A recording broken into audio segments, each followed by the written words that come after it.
Hey everyone, welcome back. Apple is reportedly gearing up to enter the foldable market with mass production for its first two foldable devices expected to begin in the second half of 2026 and a launch likely in 2026 or 2027. According to analyst Jeff Wu, Apple is working on a 7.8-inch foldable iPhone alongside a larger 18.8-inch foldable device, which he describes as a MacBook-iPad hybrid that could run macOS instead of iPadOS. This prediction aligns with Bloomberg's Mark Gurman, who recently suggested that iOS 19 and macOS 16 will introduce design changes to support foldable devices and touchscreen Macs. However, there is no solid evidence that a touchscreen Mac is arriving soon, so skepticism remains. Wu's claims also reference a Wall Street Journal report stating that a larger foldable device is meant to serve as a laptop, potentially reinforcing the idea of macOS integration.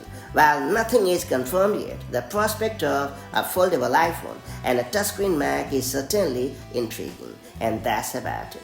Apple's entry into the foldable market could redefine how we interact with both iPhones and Macs. A foldable iPhone is already an exciting prospect, but the possibility of a touchscreen Mac running macOS takes it to another level.